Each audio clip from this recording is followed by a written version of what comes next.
If you haven't heard about Anchor by Spotify, it is the easiest way to make a podcast with everything you need in one place. Let me explain. Anchor has tools that allows you to record and edit your podcast right from your phone or computer. When hosting on Anchor, you can distribute your podcast on listening platforms like Spotify, Apple Podcast, and more. It's everything you need to make a podcast in one place. And best of all, Anchor is totally free. Download the Anchor app or go to Anchor FM to get started.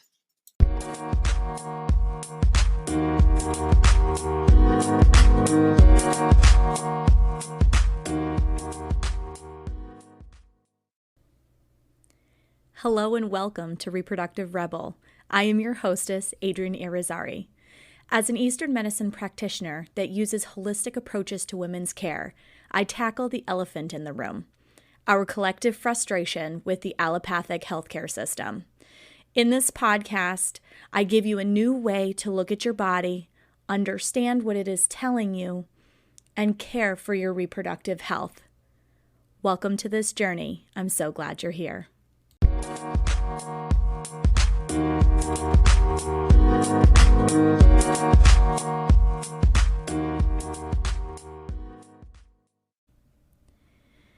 Statements made in this program are for educational purposes only and not intended as a substitution for medical consultation or advice. We do not claim to diagnose, treat, or cure any diseases. This podcast is inclusive and welcomes all gender identities. The focus of the program is on biological function, and we will use the term women throughout, but it is referencing physiological and social challenges for biology, not identity. Come as you are. I am happy you're here and welcome all performances of identity. I hope you find something helpful in this show.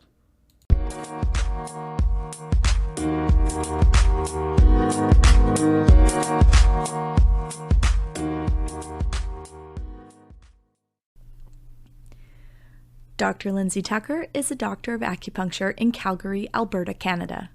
She holds 2 four-year diplomas in Acupuncture and Doctor of Traditional Chinese Medicine, as well as being certified in orthopedic testing.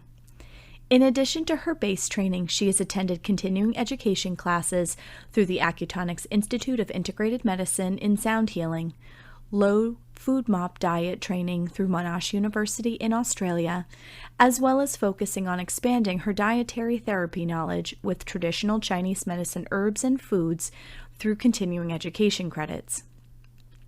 Dr. Tucker has a particular interest in women's health, focusing on non-fertility-based menstrual health.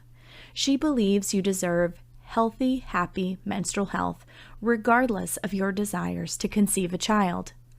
Dr. Lyndsey noticed there was a lack of support for people who did not want to have children, and that the barriers of access to necessary health care due to this lack of interest was a problem that needed to be addressed. Traditional Chinese medicine recognizes you as a whole being and not by individual systems. With this in mind, she combines dietary therapy, herbology, acupuncture and acupressure, Tui Na massage, sound healing, and other modalities for a whole body health treatment plan to support the whole body and menstrual health alike. Acupuncture services are offered in person at local YYC Calgary or sound therapy and cardiology readings available worldwide with online video call treatments.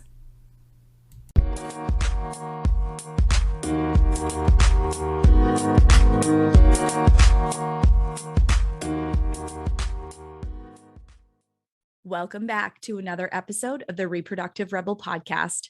I am your hostess, Adrienne Irizarry. Wintertime is a time of reduced activity, according to Chinese medicine. As we transition from hibernation mode into the renewal of spring, so too does our energetic body change along with the season. Think about what spring looks like. There are buds on the trees, the flowers start to push up from the ground and reach towards the sun that is out longer each day. This feeling of the season is inside your body as well as in the world around you. Living in harmony with the rhythm of nature is the very foundation of Chinese medicine. Diagnoses sound more like a weather report. And honestly, it makes it easier to understand what's going on inside your body and how to balance things out. It's for this reason that I invite Dr. Tucker on the show today to talk about spring and considerations for the season, which will help you live healthier and reduce menstrual symptoms. We have a tradition of spring cleaning to change the energy in our homes and start anew in this season. This is the season of spring. We do this in our homes and in our lifestyles to support all the growth and quickening that happens through the year. So join me in welcoming Dr. Lyndsey Tucker. She is a doctor of acupuncture, and I am so excited to have her on the show today. Welcome, Dr. Tucker. Thank you for having me. I'm so excited to be here. So let's start with an easy one. Why is it so important to live in a seasonal way? So in Chinese culture and traditional Chinese medicine, they believe that a person could achieve so much more health benefit if they could be in harmony with nature. And if you think about how old Chinese medicine is, being thousands of years old, it would make sense that they would naturally have to follow these rhythms. Not everybody had the ability to burn candles or have sources of light through the night. So they needed to go to bed. They needed to go with the sun so they could maximize those hours of light, doing farming, things like that. So after I think a lot of observation and time practicing with this, they started to see if you don't do it, what the negative impact will be. And if you do it, what the positive impact would be. That's wonderful. And I can tell, even though we have our own modern technology and ways of generating light, that when the days are shorter, I want to hibernate.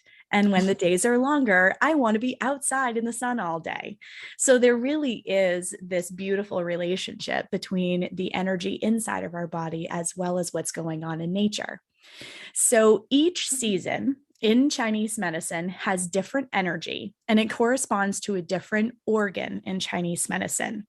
Can you elaborate a little bit on how Chinese medicine organs function and how they work in this seasonal way?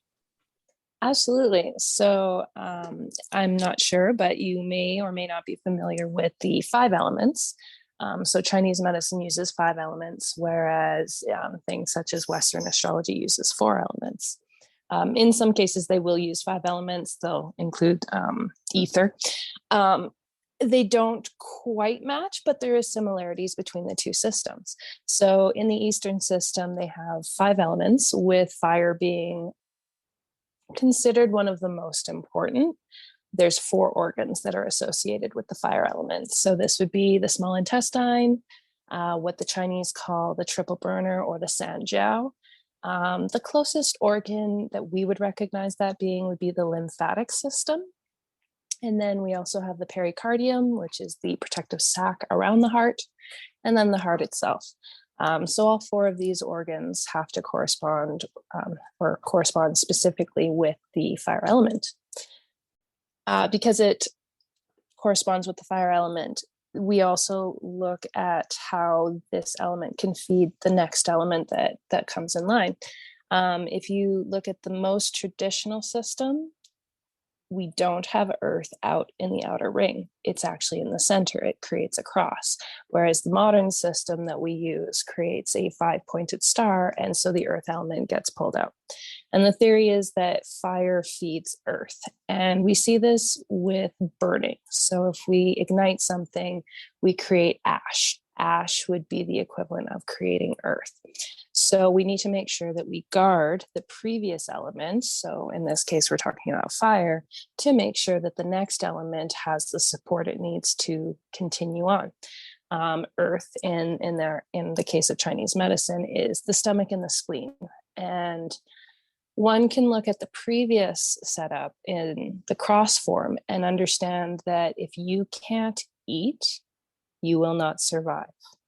And that's why it was the center of the cross. It was the most important thing to maintain. And because it's associated with earth and we are earth beings, we cannot survive without earth. We are dependent on the earth. And so we need to make sure we do all of the things possible to support that.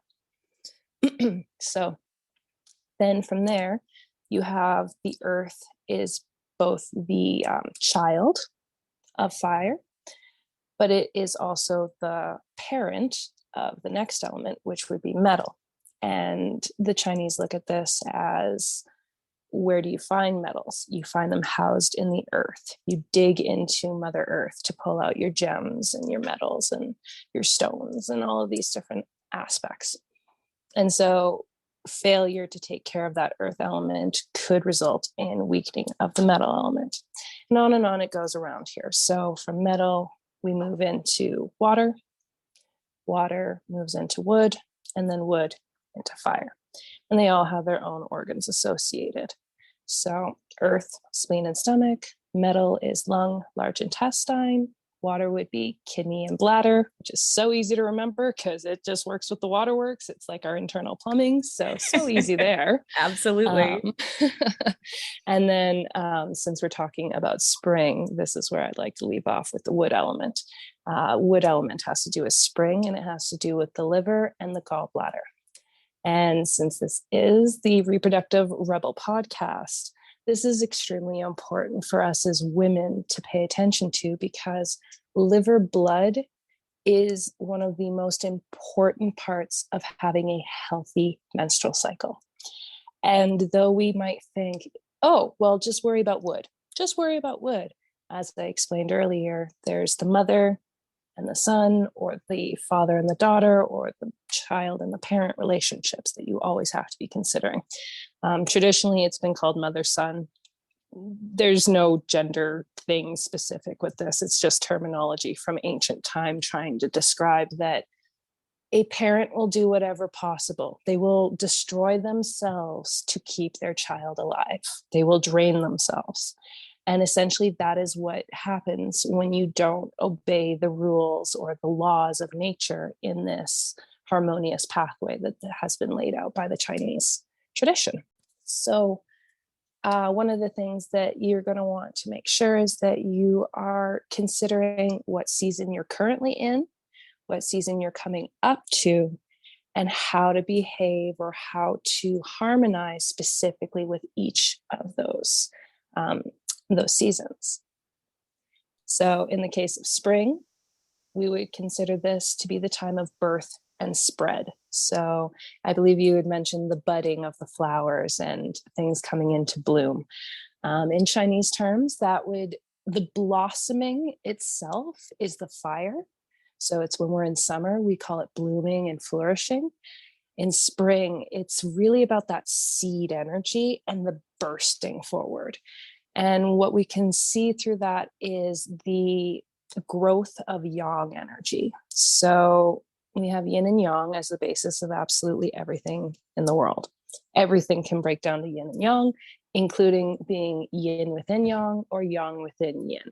And this is how we can account for multi-dynamics in that way. And why, they don't specifically have anything to do with gender, though they are oftentimes referred to as female or male energies. It's just aspects, and you can have aspects within aspects.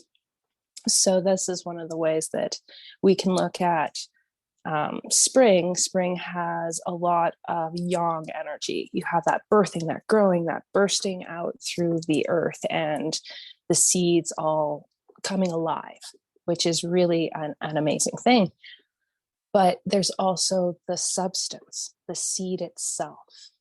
And this is some of the ways that we look at that balance is your substance, is your yin in balance? Is your yang, is your spirit in balance? And so these are the ways that we can make sure that we're attributing these while following the way of the Chinese and how they adapt to the seasons. So they say everything, including man, is expanding and growing or becoming vivid at this time. And just so everyone knows, I am sourcing the Yellow Emperor as the text for this. And with regards to the Yellow Emperor, I will explain where the fifth season comes from, because it isn't traditionally in this text, one of our classics that we study, but I can explain where it comes from. So we're going to start with spring, because that's where the Yellow Emperor likes to start. And it's technically the equinox beginning of the year. So it's funny, from autumn in October or so all the way until March, it's a series of new year beginnings. You have so much opportunity to start new things. But when you look at the actual flow of nature, this is the new year.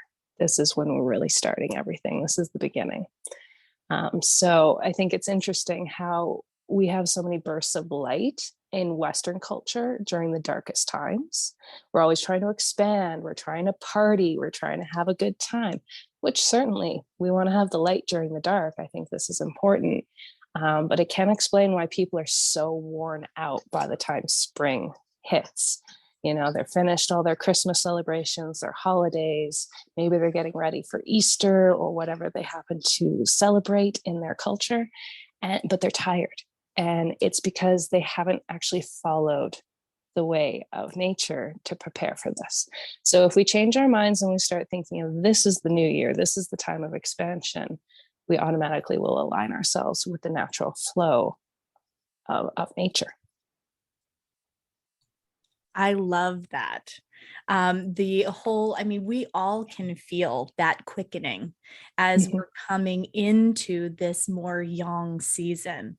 It's not just the spring cleaning that we want to do. We feel more social. We want to be out in the world a little more, where, we're coming out of a period of wanting to hibernate. And even though we have these festivities that we celebrate that are all very much rooted in the light during that season, the natural inclination is to want to curl up on the couch with a book and a cup of tea and a nice blanket and just kind of be. So I love how this all translates into the springtime energy. So when we're talking about wood, and you had mentioned the liver and the gallbladder, what does that mean for people in terms of how they would show up in the springtime? Absolutely. So, with regards to trying to prep for spring, what the Chinese people and Chinese culture and Chinese medicine has discovered is that you want to follow the pathway of the sun. And it's so common in Western culture to convince yourself on the weekend, I deserve to sleep in. It's a treat and I'm giving myself something good. And certainly within an hour, you're tired, you want to sleep an extra little bit. Probably not going to be the end of the world, but it's those extra 2-3 hours, those I'm going to stay up until 3 a.m. and not get up until 12 kind of things. That's usually where the problem comes in. And the reason behind that is that it was described to me kind of like this. When you get up in the morning, you get yourself going. You want to start that car with the ignition and drive to work? Or do you want to push your car to work? That's the difference between getting up or sleeping in. And the reason for that is because you're not following the natural flow of the day. So if you wake up late, you're always chasing an energy, you're behind. And a lot of people will feel that, especially if they have a good circadian rhythm. They're not people who drink coffee or dependent on caffeine. This is something they can feel. That's why there's so many people who wake up before their alarm. They wake up every day at 5 or 10 minutes before their alarm at 6, whatever it is, wherever you are, will change this as well, because how many hours of light you get. I'm sure as we get more north and they have those, really long days where they have 24 hours of sun, it's going to be a different impact than those who are closer to the equator and everyone here in between. The big thing is, wherever you are, find the natural rhythm of the sun, match it to the best that you can. And this also means going to bed at decent time. So When it comes to winter time, that's pretty much the only time you get to sleep in. After winter, after hibernation, that contractive, you need to stay warm phase. Get up, get up, get up, get up, get up, get up. You're here to work. You're here to live. You're here to have life and enjoy your families. Get up. Get a move on, friends. Yeah. I actually had one practitioner I worked with because I've been managing some autoimmune disorders myself. So I've had to do a lot of things with Chinese medicine to keep myself on top of things. And one of the big things was learning how to do this, was getting up with the sun. And it was funny because at the beginning, this was really hard. I'm obviously a Western person. I was raised here and I want to sleep in on the weekend because I've been taught that that's a reward. And I've really learned that it's not. And so one of the tricks, because I hear it all the time, but I'm so tired. I need coffee. I need the snooze button. I just can't get out of bed. You don't hit the snooze button. Your alarm goes off. The second your alarm goes off, you kick your legs out of the bed and you get up. There's no nothing about it. Do it. Just do it. And I'm not usually one to say the just do it thing very often. Here, Nike trademark. Oops. But you just got to do it. And one of the big things to help you do this is to slap your body all over. And it's called invigorating the yang. So you basically are waking up all of your meridians and all of the channels, and you're moving qi and blood through your entire body. So you pat yourself all over, you give yourself some really good firm pats on the kidney, especially if you're a woman who struggles with her menstrual cycle. This is a fantastic way to start regulating your kidneys so your periods have better flow, and so that you don't feel as much pain when you have your period, is getting up and really wake those kidneys up, smack them, smack them, smack them. And I mean, don't beat yourself, but some good firm patting and whacking of the body, if you will, wakes your yang energy up. And that's what you're trying to do. Coffee essentially convinces your body you're doing this, but what it's doing is it's draining your adrenal glands.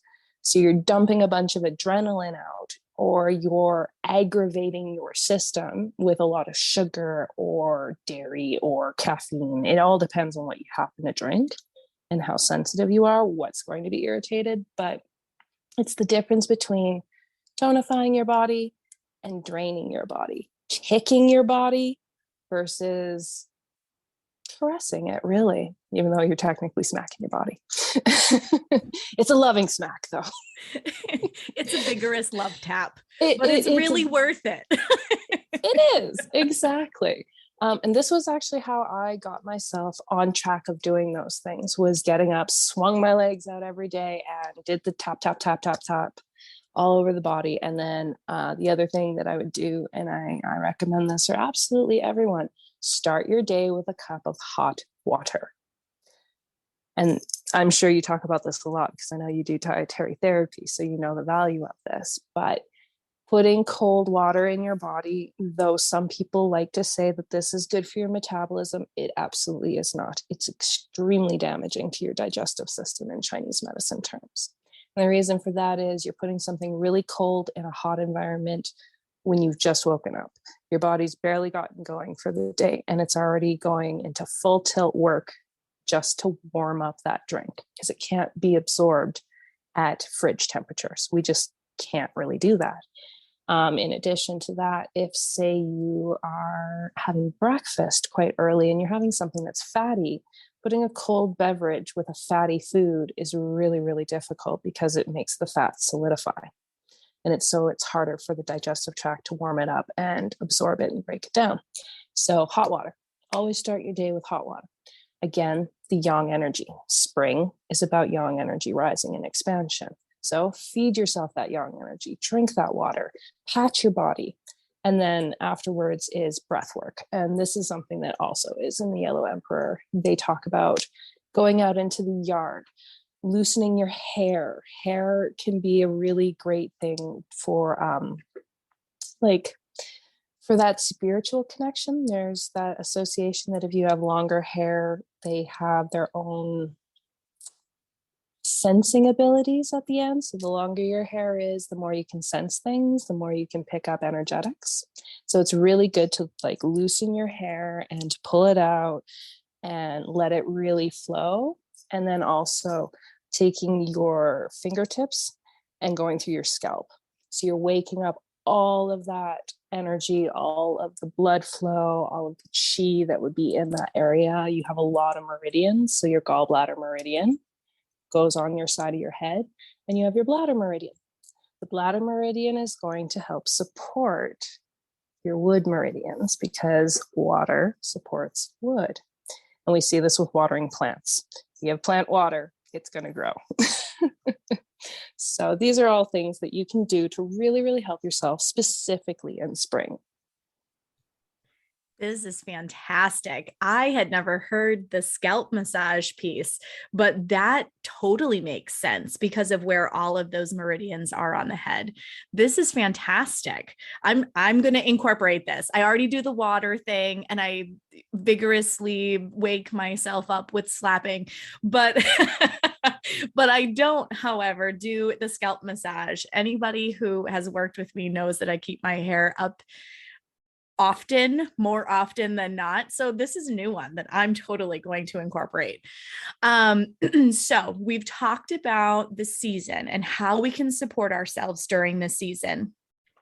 So when we don't live in harmony with the season, what does that mean for our menstrual cycle? Because there are some very pronounced characteristics that tend to surface, particularly in the spring season, for people who are experiencing some menstrual cycle imbalances.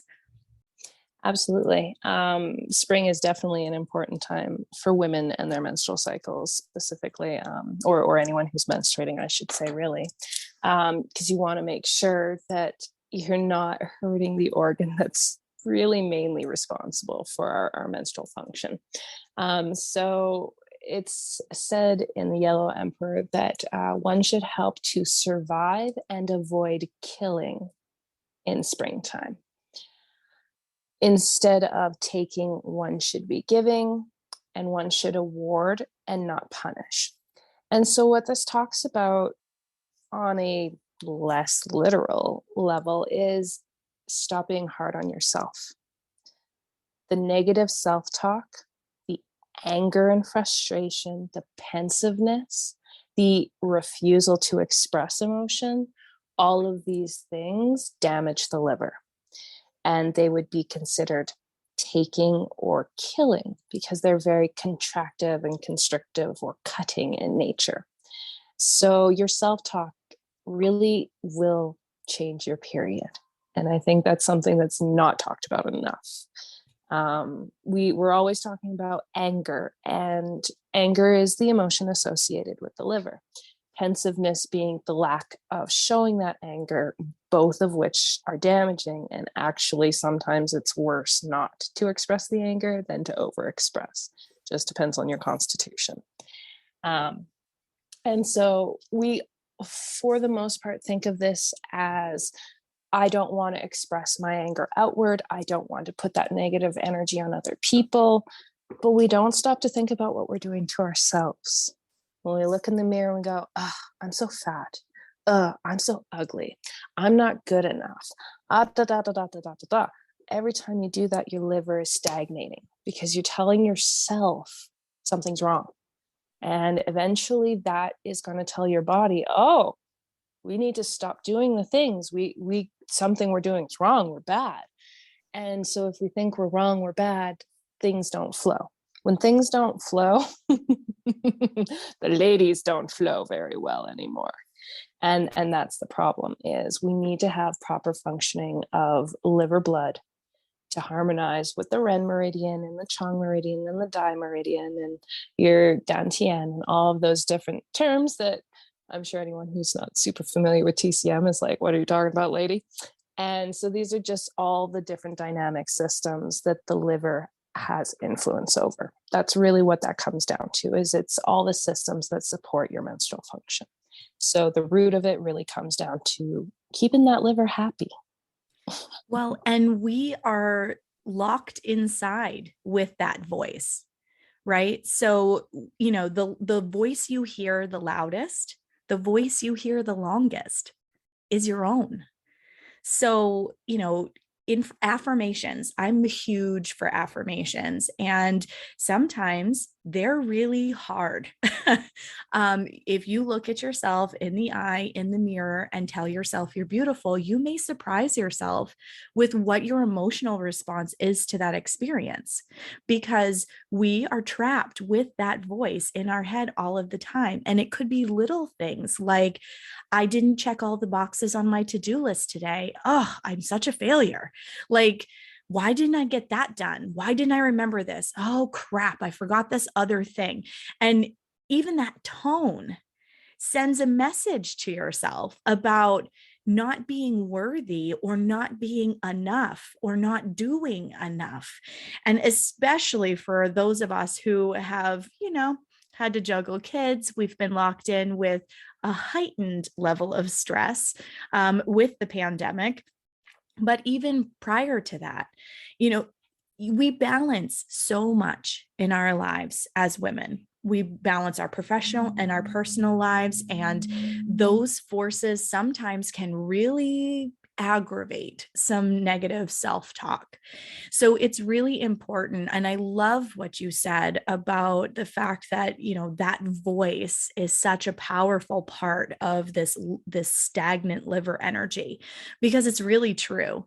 Anybody who follows me on Instagram, you'll see that I put like morning affirmations up, and you are beautiful and you are enough. And remember today, you are a goddess. Like, I put things like that because sometimes we just get so deep in our shit that we don't see all of the amazing things that we are actually doing. And we're not praising ourselves and taking that moment to praise ourselves for all of the huge list of things that we are accomplishing. We're just focused on that one thing that dropped off the plate. And we're like, I'm such a failure. But you're not. You're amazing. You're a powerhouse. And like we talked about in a previous episode, we talked about how to harness your cyclical energy to increase your productivity because you're not working against the flow of that river. Well, now we're talking about that both from a cyclical standpoint in terms of what's going on inside of your body, but how that meets nature outside of your body. And that even though you experience all 4 seasons during the course of your menstrual month, that each of those internal seasons meets the external season and can create certain symptoms if we're not properly embracing the energy of the external season at the same time. So thank you so much for bringing up that internal voice, because I just think that is such a powerful one. And it's one that, even I have to stare at myself in the mirror and go, you are enough, because there are days that are just overwhelming and frustrating. And I have to remind myself of that. And I know so many of us have to as well. Absolutely. I absolutely love how much you share on your page with gratitude, with affirmations, with self-talk, and talking about how important that internal monologue really is. Especially, like you said, the internal cycle, the external cycle. It's so important to make sure that you give yourself that space and time. I see so many women, especially with the pressure of, I gotta be a mom, I gotta be a wife, I gotta be a boss babe, I've gotta be a vixen, I gotta. You know what you gotta? You gotta take care of you. And that's sometimes one of the most difficult things we as females, for the most part, do. I'm sure men struggle too, but it's something I see a lot in my practice working with women, that we feel incredibly selfish for taking 2 minutes for ourselves to do that affirmation. Oh, how could I do that? I need to be doing the dishes. My children, they need me, work needs me, society needs me. And no, really what you need is you. And I love the way you talked about the mirror stuff. Another exercise that I recommend to people, and it's a hard one, And I really recognize it's hard because I had to do it. And there were days when I'm like, this is stupid. Oh my God, is this dumb? Why am I doing this? And you just show up for the process. That's the biggest thing that I can say, is just show up. And it doesn't have to be difficult. It can be as simple as every day you look in the mirror and you just say, I love you. Ideally say your name afterwards, like, I love you, Lyndsey, and see how you react. Do you want to burst into tears because maybe that's the first time someone has said it to you in goodness knows how long? Or do you want to cry because you don't believe it? And self-love is so incredibly important for the liver. The liver is the mother of our hearts. If we don't support that wood energy, if we don't take care of ourselves coming through winter into spring, doing the spring necessities and taking us into summer, that is asking for mental unwellness. That is setting yourself up for mental unwellness. Your heart and your mind are your emperor. They're like your number one. They're so important in the body. So we need to take care of the liver, which I actually think you put a post up recently talking about the liver being the general, which is completely true. The liver is the general. He or she, depending on how you want to look at the liver, argues with the body and bosses everybody around. And if it's not doing what it's supposed to do, it'll start kicking the organs and make it do what it's supposed to do. And this is when we see things like constricted appetites. So people who are anorexic, they don't get hungry very easily, or maybe they have, a good cramp in their bowels, and all of a sudden they're running to the toilet because they're getting diarrhea. This comes from the liver not being happy. You can also see this from people who struggle to hold their urine. The weakness of the sphincters can also happen and be caused by an imbalance with spring energy. So as we said, the mother-son relationship or parent-child relationship, the kidneys are the mother to the liver. Kidneys have to do with fear. If you're angry all of the time, the reality is your anger is probably coming from fear or sadness, because both of those are predecessing to the liver, and it's going to drain them. And so when you're draining your kidneys, you lose your sphincter function. So you may not have the ability to hold urine, or you may not be able to hold a bowel movement. It might be run, or you're going in the bathroom in your pants. And that's just not good. No one wants that. So you can see for multiple reasons why it's important, and especially spring. Like, I love that you wanted to start with spring. This is such a great one, because it really is your starting foot. And it's not that you can't make up for it. If for say you're listening to this podcast and it's coming into summer, you're like, I missed all the things. I didn't loosen my hair and I didn't do the stuff. That's okay. It's okay. You can make up for it in the next season. It's just about getting on the train and aligning yourself. And so this would be things like doing self-affirmations and doing that care. Okay, cool. There's 3 days left in spring. Do it now. It's okay. Doesn't matter if you're late to the party. It matters that you show up. I totally agree. And that's where, when I work with people, I meet them where they're at in the process, both from an emotional standpoint as well as a symptomatic one. So in terms of our menstrual cycle, things that can come out of not living in harmony with the seasons, a lot of us experience a heightened level of irritability during the springtime. Poor sleep can be a big thing. Waking during that 1 to 3 window in the middle of the night, I might have a little firsthand experience with that. But heightened symptoms of PMS. So if you are somebody who tends to experience PMS on a regular basis, you may find that your symptoms get to a very acute place when things are out of balance during the liver season. Digestive issues, like you mentioned, but migraines. I talk to a lot of people about headaches this time of year. Can you speak to that a little bit? Absolutely. So springtime also has an an association with the term wind. And wind in Chinese medicine is a pathology. So we talk about how the rushing energy, that growing energy, if you're not prepared for spring, it can be really hard on the body. It's a very upward force. So if you're someone who's yin deficient, which is a extremely common underlying cause for fertility or menstrual issues in general, if you have weakened lungs, so say you have asthma or COPD, or you're a smoker, or you're going through grief, any of those things, they're going to impact your resistance to wind. And so this is something that will lead to those migraines. We call it liver fire rising. So a lack of yin to keep that fire rooted down. Usually there's some kind of blood deficiency. So you might find that an individual who isn't prepared for spring, let's create a little case study. So she comes in, she has really bad headache. She has red eyes that are dry and itchy. Her mouth is dry, and she has a very scanty period that's very painful. She has a lot of cramps, particularly, let's say, in that lower back region, and it could favor one side or the other.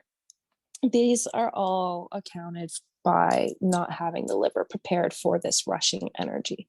So that's why it's important. I always tell everybody, especially where I live, it's very windy. I'm not sure if it's very windy where you are, but from the season of, it starts in autumn. I'd say from autumn until about the end of May is usually when I tell people wear a scarf all of the time. And the reason for this is because our wind points are located at the back of our nape. So if you look at the names for gallbladder 20 and for bladder 10, they have feng in them, and feng is wind. So that's how you can remember that they're your wind points.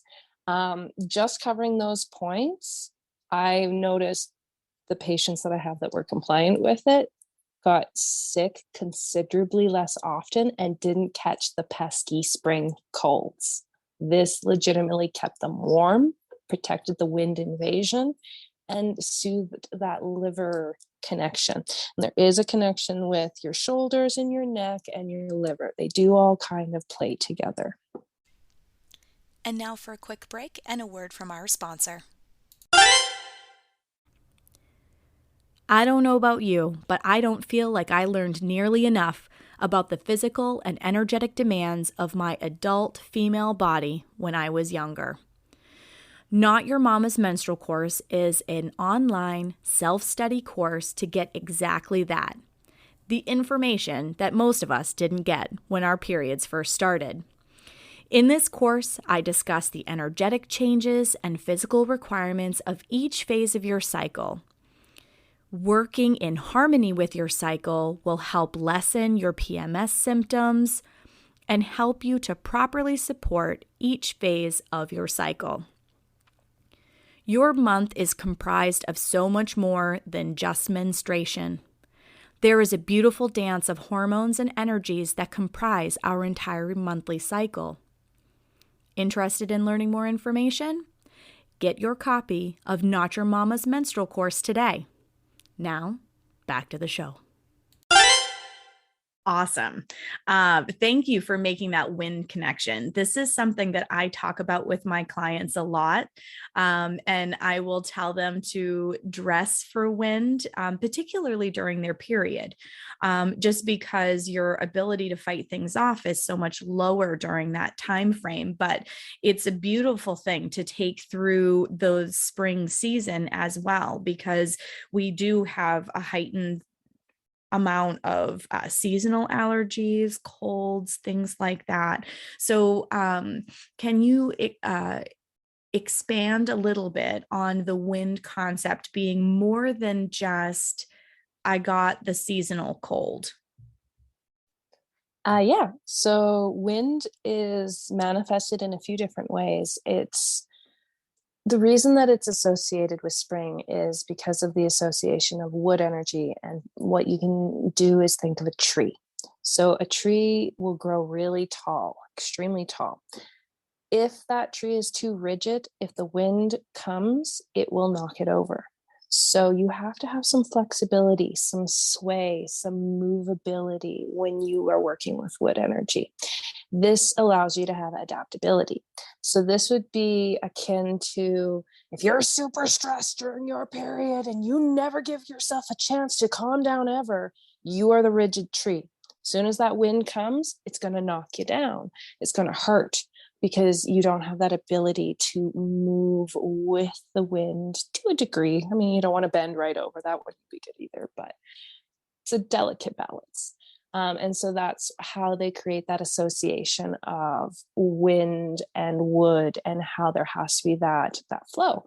And you can also see the leaves on the trees, if we're thinking about trees with leaves, and how they shake and they move with the wind. And if there's too much wind, they're gonna get going. So what does that look like in a human body? So extreme rigidity would be that tenseness, that I have a headache all of the time. I'm clenching my teeth. I'm grinding. I'm clenching my fists. All of those things are that rigidity, that lack of adaptability. Now, if we go in the opposite direction, we can look at things like strokes, seizures, Parkinson's disease, Bell's palsy, neurological disorders that really start to have that shake. When you get to that side of things, that's a very severe damage. That's when you've started to damage the mother as well, because the neurological aspect is going to start being present, which is tied with the kidneys. So then you have a kidney and a liver problem. And this is how the progression of dis-ease, I'm going to call on this because it's not a disease, it is dis-ease, starts. And why we want to know where that root is. Is the root the liver? Are you a constantly stressed out human being that you don't practice breathing techniques? You have negative self-talk. You're running on, 3 cups of coffee and you're not eating well and all of those things. Your body's going to get depleted and it's going to run out of steam. And so other organs will start making up for it. So specifically when it comes to menstrual health, those 2 organs are extremely important. Kidneys govern reproduction. Liver governs the blood aspect of our periods. These 2 things need to be in harmony. So when we have too much wind exposure, it starts getting even more complicated as it moves backward into that kidney phase from the liver. And usually then the lungs start playing a role. And that's where things like miscarriages start really coming into play, and the failure to hold the baby because you don't have that upward energy. It can't hold the liver. So we look at the generating phase. We've talked a lot about the generating phase, the mother sun. There's also the constrictive phase. So your lungs control your liver controls your spleen controls your kidneys, and your kidneys control your heart. And then your heart controls your lungs, and on it goes around the star, I guess is the way to describe that. So this is why it's not super cut and dry. You can't just say, oh, it's just the liver. We have to look at several different factors, and that's where the different complications come. So protect your wind points. You're both protecting your lung and your liver. So it's a dual action. Hitting your meridians that are on the scalp by loosening the hair and doing the scalp massage, you're helping the kidneys, bladder meridian more specifically, which is attached to the kidneys, and the gallbladder, which helps the liver. So this is why I suggest things that will hit multiple points, because ultimately you need to have that support. And that's why the previous season and the following season is so important. So if you're going to prep for your spring and make sure that you have good menstrual health for that, check your winter, see how you're doing for winter. Are you being really expansive? Are you being crazy? Are you trying to bang out all of your new projects all in the winter and expand, and then you plan all your vacation in the summer, which is very typical of Western? It's actually very oppositional of how the natural flow goes. And so that would be what I would recommend for people to look at is, are you overly expansive during a time of contraction? Are you contracting during a time of expansion? I like to keep it simple because it's complicated. So that keeps it really simple. I love that. So, okay, we have talked about affirmations, we've talked about scalp massage, and some simple ways that we can help protect and support multiple organ systems in our body. Let's talk about food. And we're going to pull food into this. Anybody who's worked with me knows that food is one of my jams that we talk about on a regular basis. So, if we're thinking about springtime, things are becoming more green. So, green foods are going to be really supportive. Would you like to talk a little bit about the flavors of the season and the kinds of foods that would be supportive for liver stagnation? Absolutely, yeah. Food is fantastic. Food is medicine. So I love that this is a big part of your practice. It's something that I'm always excited about. So, with regards to the season, specifically for spring, we're looking at the flavor sour. And too much sour can be too hard on the liver. So you don't want to be mowing down on like those super sour candies that the kids are eating. What are those? Like the warheads and all that jazz. That's pretty intense. And the sugar is also really hard on the spleen and the stomach. So we want to keep that in consideration. But when we talk about things like grapefruit, lemon, this is a really great way to help move the liver. It has a moving, astringent type quality, depending on what you're trying to do. So we say that dampness is another pathology in Chinese medicine that can be really bothersome. It can stagnate the liver, it can gum up the works, it can cause some really uncomfortable periods, things like that. You can use that sour astringent nature to help get that out of the way, which supports the liver's desire to move. Because it always wants to be moving. It does not like sitting still. It is the A-type personality. Go, go, get it done. Here we go, ladies and gentlemen. And it's so true. We kind of nickname it the arsehole of all the organs, because it's got time for nothing. It's like, let's just go. So if you had to always be on the go, go, go, well, what does your mama always tell you to do? Eat your greens. Eat your greens, eat your greens, eat your greens. Even though no one really likes them. Maybe you do. It depends on your taste. But some people, they're like, I don't want to. It's the worst. What you do, you take your greens, you steam them, and you put lemon or a sour flavor on it. And this is like a super tonic for your liver when you combine that green color and all of the nutrients that come from green vegetables with that sour. That is like your go-to. If you're going to just be like, yeah, I'm all about my liver, go for a nice steamed spinach with a little bit of lemon juice on it, and maybe some rice. That's fantastic for supporting your liver and your spleen. Broccoli, again, really great. Looks like a tree. And that's another thing in Chinese medicine is if you want to fix an organ, look at the shape of the food. There is that association that if it looks like what you're trying to treat, it's probably going to help it. And we see this with walnuts. Walnuts look like little brains. Well, we know that they're really great for supporting DHA, DHEA, and other oils that are really supportive for brain function. So there is that correlation, which is really great. And then you also want to consider what can drain that. So if you eat too much spicy food, this can be damaging, not just to the heart, but to the liver as well, because it's so fiery in nature. And since wood element supports the fire, by burning wood, you can create ash. You want to make sure you don't consume too many fiery foods while you're trying to support your liver as well. This is great.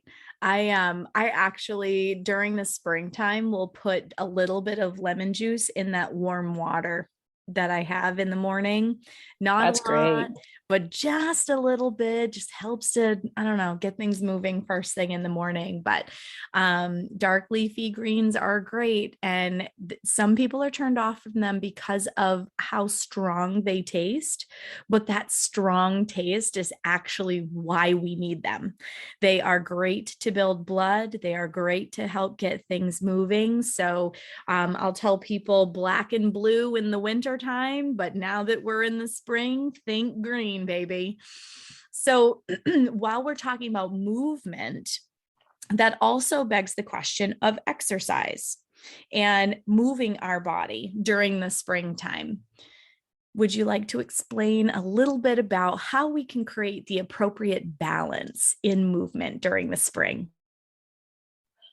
Yeah, so when it comes to movement in the spring, this is a little bit more in line with the Western perspective because we do get to be a little bit more out there. We get to have that harder type exercise. We want to be careful, again, not to be too hard. So weightlifting is okay, but extreme weightlifting is really hard, especially on the kidneys, which we know supports the liver. When you're working out, one of the things that we want to consider is, what is your constitution? Are you a wood type person, which would be someone who is typically on the taller side, more on the slender side? They might have a green hue to their skin. They tend to have longer fingers and just longer type extremities, that type of thing. They kind of look like trees.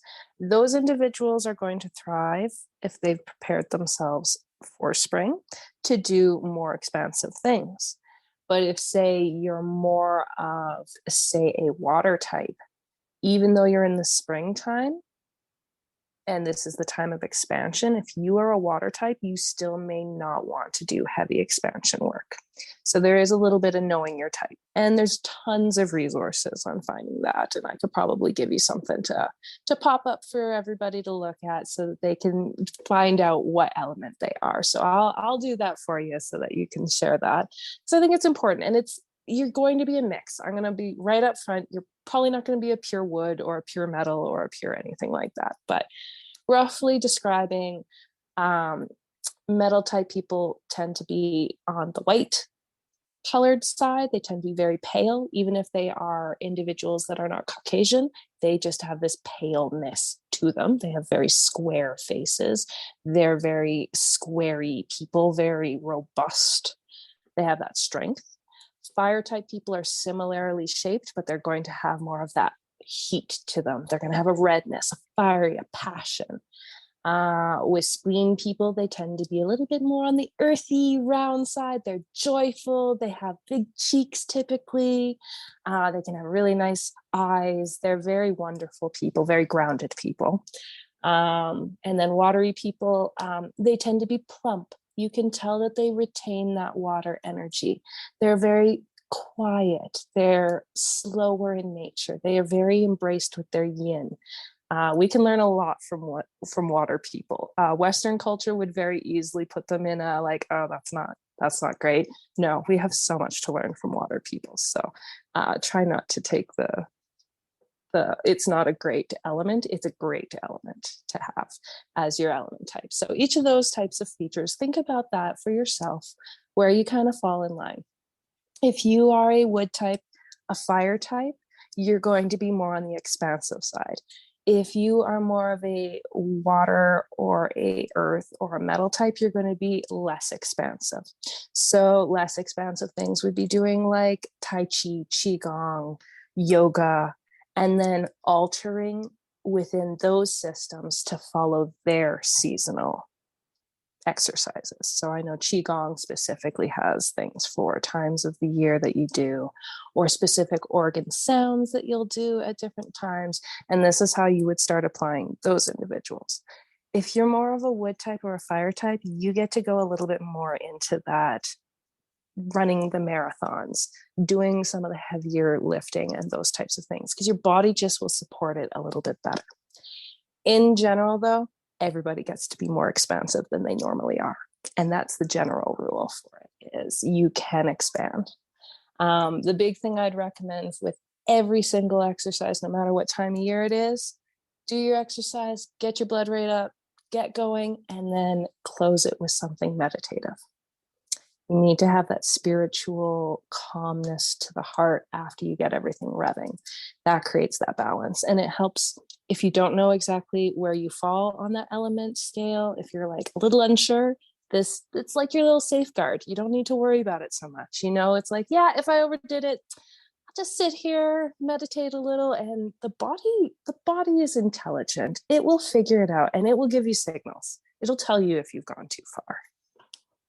I love this because I keep telling everybody that it's all about balance. So, nothing to an extreme is a good thing. Too much rest, too much activity.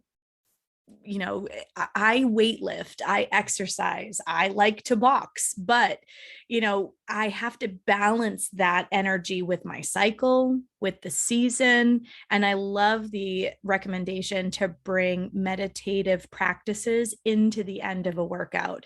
It's a really great way to bring your heart rate back down, to get grounded back in your body again. There's so many of us that even if we bring some of those types of activities into our lives, we go right from the gym, grab our bag and, head off to the next thing. And we don't take that few minutes of pause to reground ourselves. So if we were to take that time after a workout, about how long would you recommend somebody stay in that contemplative space before they move on to the next activity? Ooh, nice word. I like it. So it's an individual thing. I think if you're the type of person who gets really frustrated and you're like, oh, I don't want to do this, you need to do it longer. Just one of those hard truths. It's true. If you find that your fuse is a little short, again, all about creating balance. If the fuse is shorter, then your meditative time needs to be a little longer. I also talk to people about microcosmic orbit breathing, bringing energy up from the ground and back down through the body. I find because it harmonizes the ren and the du, which run along the middle of the back of your body and the middle of the front of your body, for those of you who aren't familiar with those terms, bringing that energy up and down and through your system helps to really balance things. So even if you aren't seeing an acupuncturist, which I highly recommend everyone should see, either an acupuncturist or an Acutonics practitioner or somebody that can help move your energy in these ways, these very specific ways to help with harmony during every season.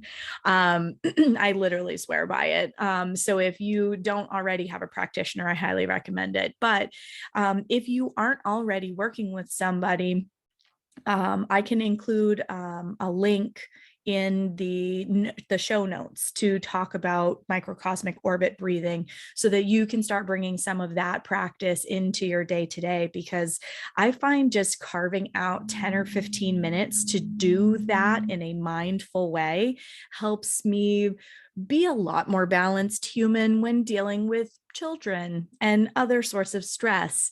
Love my children, but there are days where the stress level gets to a climax. I do have teenagers in the house, and that type of breathing is really, really helpful for me to be able to compartmentalize what is happening. For anyone who has a teenager, you probably resonate with this statement. But really, it's all about being able to get back into your body and balance out what's going on in there. You poor soul. It's an amazing stage of life. However, it comes with its challenges, just like every stage of parenthood. So, I just find myself needing to do more of this breathing lately than I did when my people were slightly smaller. Well, thank goodness that you got the breathing to get you through this, right? And the acupuncture. Yes. Oh, absolutely. I love that you brought in the microcosmic orbit. I think that's a fantastic one. It's super easy. Most people can do that breathing. Like today, you can sit down, nice straight back, relax, take a nice deep breath in, deep breath out, and focus on putting your tongue to the roof of your mouth to complete the cycle. And when you're exiting the cycle, you're exhaling, you take the tongue down and you release all of that.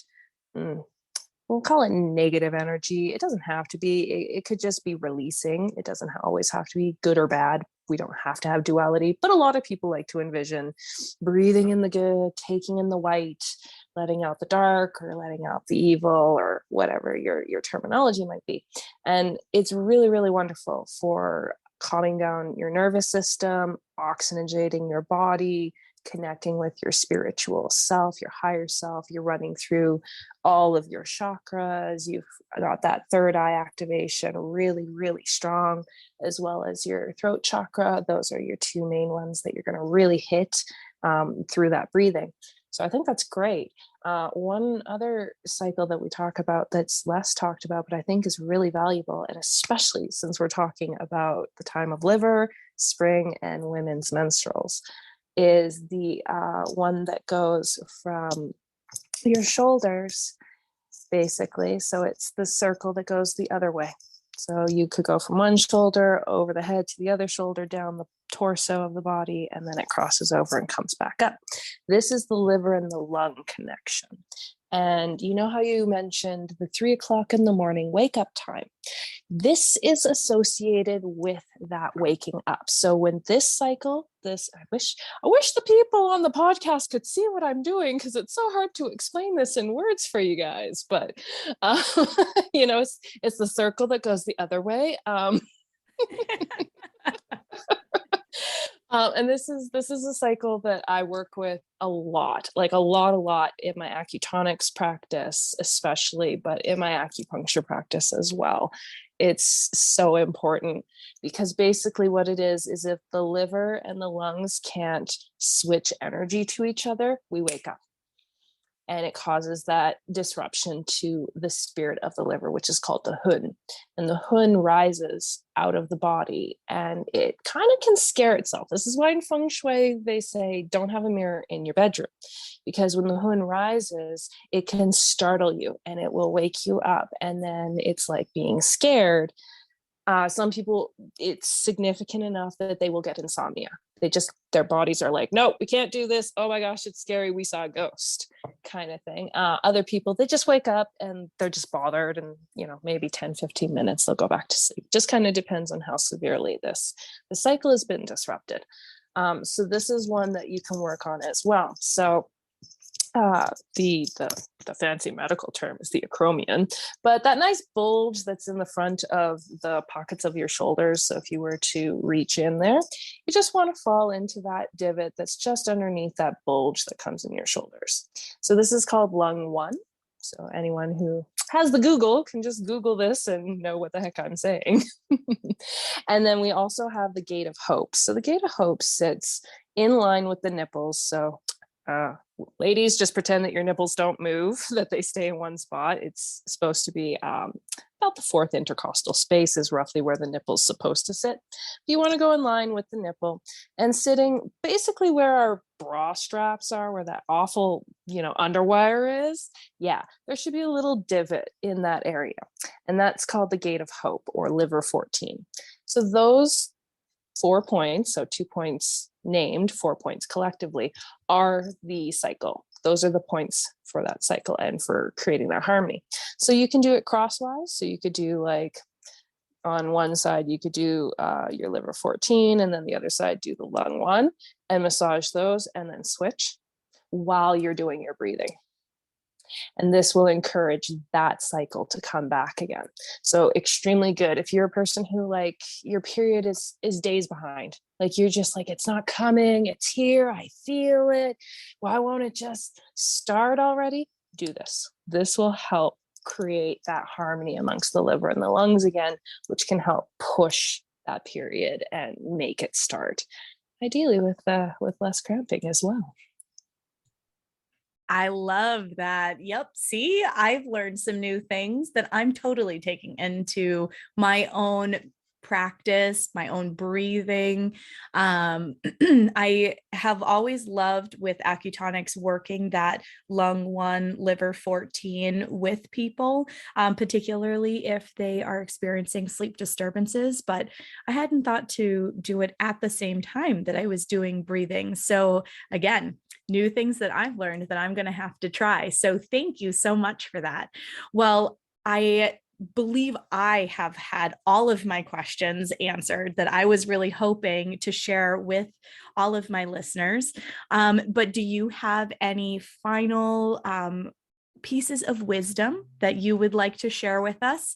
And how can we find you? Oh, if we start digging in that treasure trove of wisdom, we're never going to get out of here. Well, I'll have to have you back. So stay Oh. tuned, everybody. We will definitely be bringing Dr. Tucker back on the show. Yes, just tell me what you want to know, and I'll dig into the crazy tickle trunk and pull out what I can.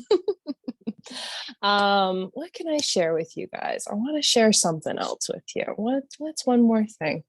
All right, here's a nice little bonus that I'm going to throw in here. This is something that I recommend. Men or women, doesn't matter, but anyone who's struggling with their kidney energy. So if you feel like you have low back pain, knee pain, joint pain, if you're sweating, if you get night sweats or day sweats, if you feel just out of balance, you're just not quite centered, something isn't quite right. This is something that you can do that's really relaxing. You can do it for months on end if you want. You can do it for a few weeks, whatever kind of works for you. Your body will tell you what it wants and doesn't want. So take a basin, fill it with some hot water, not full, but enough that it would cover your feet. If you put your feet in the basin, pick a basin that's big enough for your feet. You got size 14 feet, get a nice big one. And so what you want to do is you want to go and boil the kettle, and you're going to go take your basin and your kettle, and you can go and sit in front of the television or buy a podcast. If you're listening, you could be listening to this while you're doing it, whatever you like. Put your feet in the basin. As your feet get used to the temperature of the water, add more water from the kettle. You're going to do this periodically for 30 to 60 minutes before you go to bed. What this is going to do is it's going to help regulate the yin and the yang of your body. So kidneys govern yin and yang. When we have period problems, it's oftentimes linked to a yin or yang imbalance. Since our kidneys govern reproduction and our periods have a reproductive quality, one of the easiest ways to start addressing any problems you have is to just help out the mother organ. This organizes and regulates the kidneys. So before you worry about trying herbs and getting crazy with your diet, this is a nice, easy, relaxing thing you can do right off the hop to help support really good menstrual health. Awesome. This is one that I do quite regularly. And sometimes I will have my clients steam, which we'll talk about steaming more in another episode, but then incorporate this into their routine as they're getting ready for bed. I know that it totally changes my quality of sleep when I bring this practice in. Sometimes I'll add a little Epsom salt if I need a little bit of magnesium. But I really, really love how this feels. You can feel your nervous system dial down while you're sitting and doing that. So that is a fantastic recommendation. Thank you so much for bringing that to the forefront. So we unfortunately are all out of time for the day, but thank you so much, Dr. Tucker, for joining us for another episode of the Reproductive Rebel podcast. And if people are looking to reach out to you, how would they find you? Oh, well, thank you for having me. This was fun. This was a nice adventure. So thank you. This was really great, actually. If people are looking to connect and find me, I am on Instagram. I am at Return to Om, and Om is spelled O-H-M, just like our Acutonics. Om forks are spelt. And I am on Facebook, not as often. It's easier to get a hold of me on Instagram, but you can Facebook message me if that's how you are on the social medias. And it's again at Return to Om on Facebook as well. And you can email me at returntoom@outlook.com. Wonderful. So we will have all of the contact information for Dr. Tucker in the show notes. If you are in Alberta, Canada, definitely seek her out for Acutonics and acupuncture sessions. She is in the Calgary area. But you'll want to reach out directly and arrange all of that because Acutonics can be done at a distance. We'll talk about that in another episode. But again, thank you so much for your wisdom and your time, Dr. Tucker. We are just so grateful that you were able to join us. And this has been such a rich learning experience for me. Well, I'm so glad you could learn something from me. I'm not just crazy talking to you. At least some value got out today.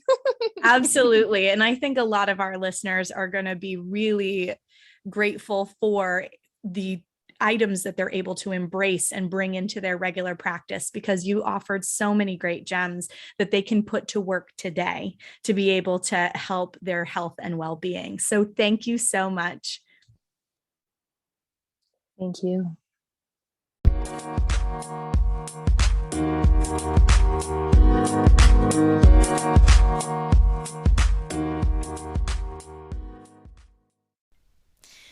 Moon Essence is excited to bring you a new resource, the Moon Essence app. Moon Essence is a one-of-a-kind resource providing women a holistic way to support their reproductive health and wellness.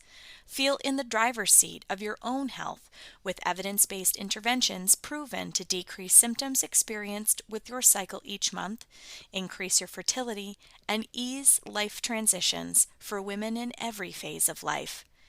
Empowering women's bodies with education about their health journey is the heart of our work.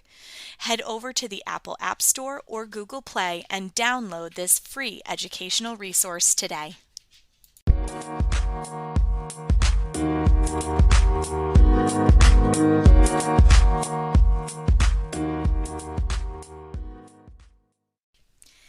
This podcast is made possible by listeners like you. If you like what you hear, please consider making a contribution to the Reproductive Rebel podcast. Your support in any amount helps us continue to inspire current and future generations. Show your love for this content in the listeners' support section below. And thank you from the bottom of our hearts.